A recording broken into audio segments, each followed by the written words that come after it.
পরিবার ও হাতে লাঠি নিয়ে গেলে হোঁচট খেয়ে পড়ে যাওয়ার ভয় থেকে যায়। কেন বাবা? কারণ চোখের দৃষ্টিতে ভালো থাকবে না, তাহলে বৃদ্ধকালে শ্রবণ শক্তি কমে যাবে, দৃষ্টি শক্তি কমে যাবে। এমনকি একটিবার ভেবে দেখুন, যে চরণ দুটিকে নিয়ে আপনার পরিবারকে সুস্থ রাখবো বলে,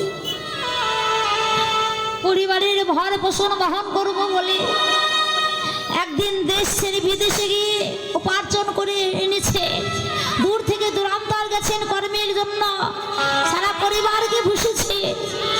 নিদানকালে বাবা সামান্য এই যে দেহের ভার, সেই চরণ দুটি আপনার দেহের ভারটা আর ধরে থাকতে পারবে না।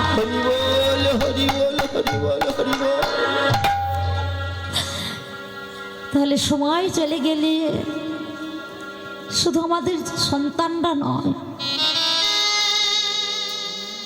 শুধু আমাদের আত্মীয় স্বজন নয়,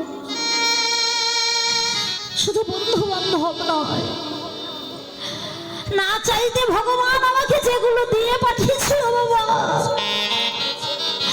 একই একই নিদানকালে তারা সবাই আমার সঙ্গ ছেড়ে দেবে।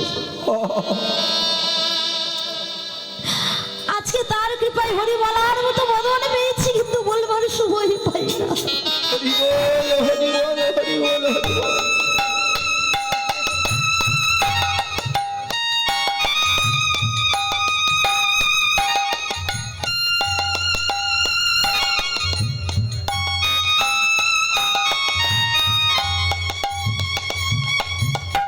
তাই এই বদনে হরি বলবার সময় পাই না।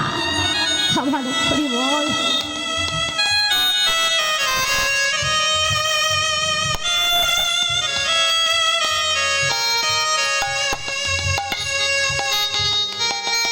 অথচ সময় এই দোহাই দিয়া ভক্তি পথে না চলিয়া ফিরি আমি ভূমিয়া ভূমিয়া, তাই না মা? যে কখন বলবো, হরি বলার তো সময় নেই, কত কাজ, তাই না? হরি ভজনের সময় এখন হয়নি, যখন সংসারে আর কিছু করতে পারবো না, সংসারে আর কিছু দিতে হবে না, সময় কাটবে না, বৃদ্ধকালে বসে বসে কৃষ্ণ কৃষ্ণ বলে ডাকবে। ডাকবে তো, কিন্তু সেই ডাক পৌঁছাতে পারবে? পৌঁছাবে না। তাই পৌঁছাতে গেলে সময় সময় তোমাকে ডাকতে হবে, কিন্তু আমরা তো পারি না। ছেলেটার জন্য সময় আছে, সংসারে অন্যান্যর জন্য সময় আছে, কিন্তু যার জন্য আমি সব কিছু পেয়েছি বাবা, তার কাছে বসবার মতো, তার কাছে বসে মনের কথা বলার মতো দুদণ্ড সময় আমার হাতে। স্নান করে তাড়াতাড়ি করে এক ঘটি জল নিয়ে তুলসী মন্দিরে ঢেলে দিলাম, তুলসীকে স্নান করালাম, ঠাকুর ঘরে ঢুকলাম, একটু প্রদীপ জ্বালিয়ে ধূপবাতিটা দুপাক দেখিয়ে দিয়ে চলে এলাম। ঠাকুর কিছু তো নাই, শুকনো দুটো নকল দানা দিলাম, এই যে তোমায় দিয়ে গেলাম, তুমি সেবা করো। কিন্তু ছেলেটা যদি বলে, মা ও মা, তুমি প্রত্যেক দিন আমাকে শুধু ভাজি করে দাও, আমার ভালো লাগে না, কালকে বাজার থেকে বাবাকে বলবে পনির আনতে, বলতে পারবে মা যে দেব না? শক্তি নেই। যেমন করি হোক, ছেলে আমার খেতে চাইছে, আমাকে দিতে হবে।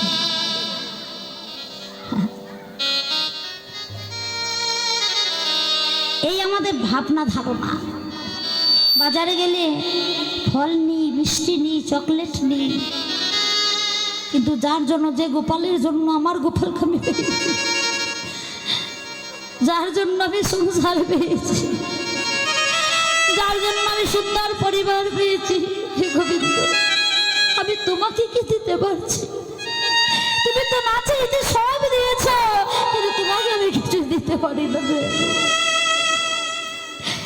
গোবিন্দ বলেননি যে আমাকে ফল মিষ্টি এনে দাও, গোবিন্দ বলেননি যে আমাকে রোজ রোজ দামি দামি ফল মিষ্টি দিয়ে বাহ্যিক উপাচারে আমার সেবা দাও।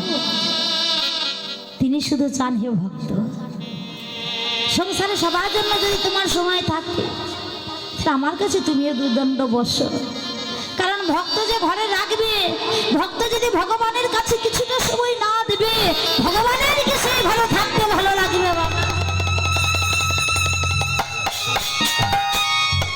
তাহলে কিছুই লাগবে না মা, শুধু বসে বসে দুটি নয়ন বাড়ি বর্ষণ করে একটু তার সাথে কথা বলো।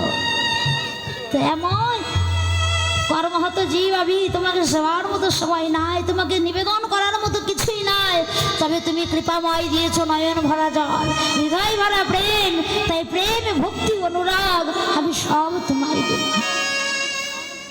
তোমাকে দেওয়ার মতো কিছু নাই, শুধু একটা বস্তু আছে, কি? তা হলো আমার নয়নের জল। কি দিয়ে তোমাদের বুঝিব গো দয়াল, আধারে আমার আছে রাখি। কি দিয়ে তোমাদের বুঝিব গো দয়াল, আমার আধারে আছে বাকি। তোমাদের বুঝিব গো দয়াল, আমার আধারে আছে বাকি। গরিবের সন্তান নয়নের জল,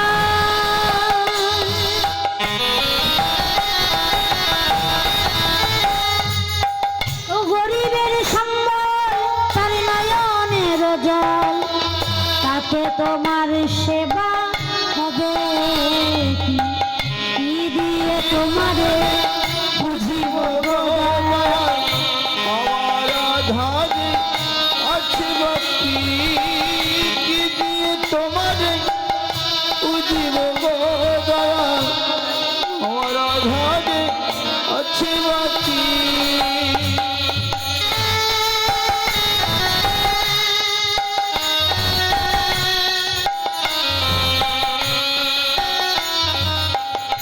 হে দয়াময়, আমার আধারে তো কিছুই নাই ঠাকুর, শুধু আছে আমার নয়নের জল। এই নয়ন জলে দিয়ে তোমার সেবা যদি হয় তুমি গ্রহণ করো প্রভু। কিন্তু আমি দেখেছি, আমি জানি প্রভু কি স্বর নবনী খাওয়া তোমার বদন, কিন্তু যে কানা, যে দরিদ্র, সে কোথায় পাবে? তাই আমি দিনহীন কাঙাল, আমার দেওয়ার মতো শক্তি নেই। আমার মন আছে কিন্তু তোমাকে দেওয়ার